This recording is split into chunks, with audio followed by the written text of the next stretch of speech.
things inside. A neighbor who spoke of starting over without disappearing. A person who wrote letters that never clearly named what she was trying to escape. If I had approached this as a purely procedural matter, I would have focused on door logs, phone records, bank transactions. Those things mattered, and I would look at them. But they would never tell me why she asked that question on the stairs, or why she seemed so far away while standing just a few feet from someone who might have reached her. What haunted me was not the uncertainty of how she died, but the ambiguity of how she lived. How do you measure the invisible weight someone carries? How do you classify the moment a person decides to share or withhold what hurts? Back at the station, I requested the original interview notes with her mother, her colleagues at the gallery, her friends. I read them not for facts but for tones, for the emotionally incomplete sentences. One friend had said she was always there for everyone else. Then there was a gap in the transcript where the recorder had picked up silence. After that, the friend added, "I guess she didn't want to be a burden." Not a burden. Always there for others. Carried things inside. Patterns emerged, but they were emotional, not evidentiary. I found myself wondering who among us might have encouraged that behavior.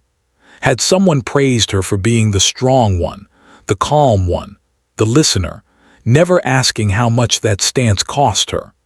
Had someone leaned on her silence as a kind of comfort, relieved not to be challenged or asked to share responsibility for her inner storms? The more I considered these questions, the less interested I became in labels like self-harm or attack. Not because they didn't matter legally, but because they felt too small for what had actually taken place in her life. In the quiet of my office as evening approached, I stared at the overlapping pages of her story. The misplaced statement, the unsent letter, the old interviews. The room dimmed slowly, shadows lengthening across the desk. Somewhere in these layers of hesitation, kindness, withdrawal, and unspoken expectation, there was a truth. Not a single clean truth, but a tangle of them. And I had the sinking feeling that whatever we uncovered next would not lead us toward clarity, but deeper into the fragile space where affection, loyalty, and silent burdens collide. Where everyone has a reason to feel both innocent and responsible. Where understanding might arrive, but comfort might not. The deeper I went into Elara's past, the more her relationships unfolded like folded letters, creases where the paper had been bent too many times, ink smudged by fingertips that lingered too long. None of the people who knew her spoke with certainty. They spoke with pauses, with quiet glances toward the floor, as though remembering her was equal parts affection and unease. Her former partner, Myra, was the first I visited. She lived in a quiet corner of the city now, surrounded by shelves of books and dried flowers. When I mentioned Elara's name, Myra rested her hands against the back of a chair, breathing in slowly, as though preparing to revisit something she both cherished and avoided. She was gentle, Myra said, gentle in ways that made people think she couldn't possibly be hurting.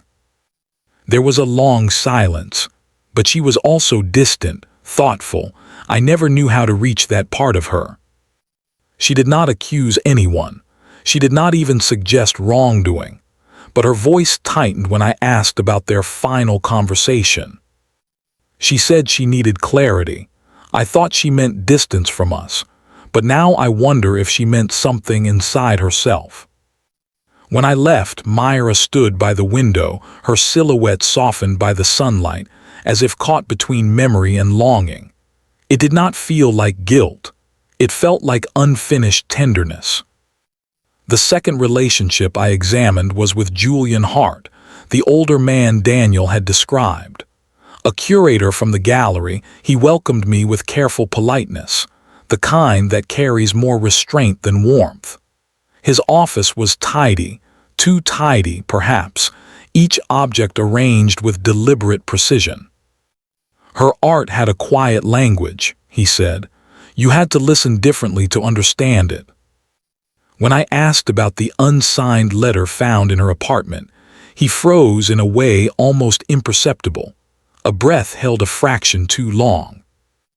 I can't say if it was written for me, he said gently, but we did speak about transitions. She felt torn between directions in her life. I tried to offer guidance, nothing more. Nothing he said was incriminating, but the carefulness left a faint echo, an awareness of how deeply he might have influenced her decisions, even unintentionally. The third person was someone almost forgotten in the original records, a childhood friend, Lee, who lived 2 hours away. She hadn't seen Elara in months before the incident but spoke with a tremor in her voice, as if distance didn't lessen the closeness they once shared. She was always trying to be the anchor for everyone else, Lee murmured. I worry that none of us asked her what she needed. Their voices were different. Their relationships with her varied from romantic to professional to familiar. Yet a single thread connected them all. Each person felt they had somehow failed her, though none could articulate why. What struck me was not suspicion in the traditional sense, it was emotional residue. Each relationship held unspoken expectations, quiet pressures, moments where affection blurred into misunderstanding. The ambiguity of their closeness made every interaction feel significant, not because any of them had intended harm, but because the subtle weight of their presence might have shaped the final days of her life in ways none of them fully grasped. And so the investigation wasn't about finding a culprit. It was about understanding how love, responsibility, and silence can intertwine until the truth becomes something fragile, almost translucent. 5. Old secrets unfold, revealing betrayal and hidden personal motives. The more I studied the emotional contours of Elara's world, the more I sensed something submerged beneath the surface. A quiet tension none of her friends or family had fully named. It wasn't dramatic. It wasn't scandalous. It was softer, made of quiet omissions and incomplete gestures. In the gallery office archives, I discovered a set of private critiques she had written for herself, notes not meant for public view. They revealed doubts she had carried quietly, fears she had never expressed outwardly. Words like uncertain, unseen, unbalanced appeared in her handwriting, each one circled as if she were trying to understand herself through repetition. But among those pages was an unexpected note, written with a different tone, one that hinted not at self-reflection but at disappointment. You promised honesty, and yet I keep finding pieces missing.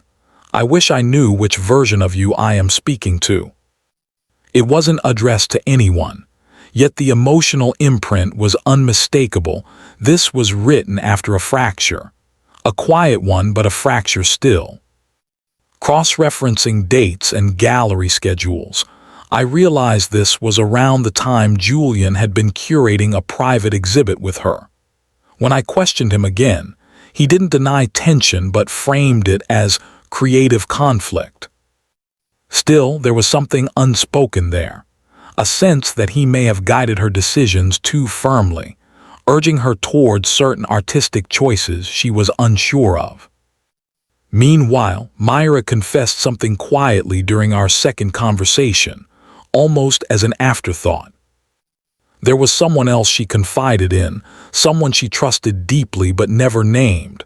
I never asked who. Maybe I should have. A private confidant, a hidden emotional anchor, someone outside the visible web of relationships. And then there was Daniel's recollection of another person on the stairs, a presence he couldn't identify. It lingered in my thoughts, not as evidence of wrongdoing, but as proof that Elara had more connections than anyone fully understood. At the station, Reviewing old phone logs, I noticed a number she had called frequently in the weeks before her passing, one listed under a first name only. When I reached the individual, they admitted they had spoken often. Not about crisis, they said, but about choices. Where to live, how to move forward, how to untangle things without harming anyone. Did she seem distressed? I asked. No, they replied after a long pause. Just conflicted, like she was trying to step into a version of herself she wasn't sure she deserved. Betrayal, then, did not take the shape of deceit or malice. It took the form of unspoken expectations, someone wanting her to stay, someone pushing her forward, someone relying on her quiet strength, someone needing her clarity. Her greatest burden seemed to be the role others cast her in, expecting her to be endlessly serene, endlessly patient, endlessly understanding. And perhaps she grew tired of holding those roles, without ever revealing the pieces she kept hidden. The secrets weren't dramatic. They were human, small, delicate gaps in communication that slowly widened into emotional distance. And in those gaps, I began to see the outline of a truth too complex to fit into any one definition. She had been surrounded by love, yet alone in her internal struggle. Connected to many, yet quietly separated by misunderstanding. The truth was unfolding, yes, but instead of bringing clarity, it pulled the investigation into deeper shades of uncertainty. 6. Twist exposes the innocent as manipulative and morally complex. The twist did not come as a sudden reveal. It arrived slowly, like the gradual shift in tide, noticeable only when the shoreline appeared changed.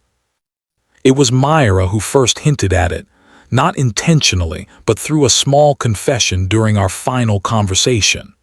She mentioned a disagreement they'd had weeks before Elara's passing. Nothing loud, nothing dramatic. Just a moment where Myra, feeling uncertain, had asked Elara to choose, to be more present, more committed, more open. "I didn't mean to pressure her," she said softly, her gaze drifting toward the window. "I just wanted clarity. I thought honesty would help us. I didn't realize she felt caught between what I needed and what she couldn't give." Her voice wasn't defensive. It was reflective, carrying a quiet awareness that affection, when tinged with expectation, can become a gentle weight, one that shapes decisions without meaning to. But the most surprising shift came from Julian. When I presented him with Elara's private notes, those circled words, the quiet doubts, he inhaled sharply, as if seeing them broke through a version of reality he had long held onto. "I thought I was guiding her," he murmured, "encouraging her to be brave, to step out of fear. I didn't realize I was asking her to step into a version of herself she wasn't ready for." His influence, once framed as mentorship, now appeared more complicated, well-meaning perhaps, but insistent in ways that blurred the line between support and pressure. The final layer came unexpectedly, from Daniel, the quiet neighbor who had seemed burdened by what he didn't do. During our last conversation, he admitted something in a gentle, trembling voice. "I told her once that disappearing might be the only way to start fresh. I didn't mean it literally. I just meant stepping away from what hurt. I worry she misunderstood me." His guilt was not rooted in action but in words, casual, offhand, wrapped in vulnerability. A comment spoken from his own struggle, unaware of how deeply she might internalize it. So the twist was this. No one had intentionally misled her. No one had acted with unkindness. No one had meant harm. Yet each person, through love, fear, hope, or longing, had nudged her gently in directions that conflicted with one another. Their intentions were soft, but their influence was real. The innocent in her story were not guilty of wrongdoing. They were part of a mosaic of emotional pressures that left her standing at the intersection of too many expectations. Their tenderness could be overwhelming. Their honesty could be confusing. Their needs could be silently heavy. What emerged was not a villain, but a landscape of quiet contradictions, each person believing they had supported her, each unaware of how their hopes had quietly cornered her. And in that realization, the case took on a new tone, not one of blame, but of delicate, painful truth. Sometimes the most complex harm is unintentional. Sometimes the people who care deeply can also cause quiet fractures. The twist was not a revelation of guilt. It was the realization that innocence itself can be intricate, influencing others in ways unseen. 7 concludes with open-ended moral tone, hiding truth saves someone. When the final report was drafted, it did not contain new evidence or a definitive conclusion. It held reflections, timelines, interviews, emotional landscapes, but no final statement that could close the case with certainty. The truth, once reached, felt too delicate to place in a file, too human to categorize, too woven with contradictions to declare as fact. I met with her mother last in the same quiet room where she had once sat with her hands folded, her grief silent but steady. She listened as I explained what we had uncovered, her expression unreadable, her gaze fixed somewhere beyond the edges of my words. "So you're saying no one meant her harm," she said finally, "yet everyone played a part." I nodded, not intentionally, but yes. She closed her eyes, exhaling slowly. Sometimes understanding doesn't bring comfort, it only brings weight. I wanted to offer something, reassurance, clarity, relief, but none of those felt true. And truth, I realized, was not always meant to lighten the heart. Sometimes it simply rests there, unchanged, neither burden nor blessing.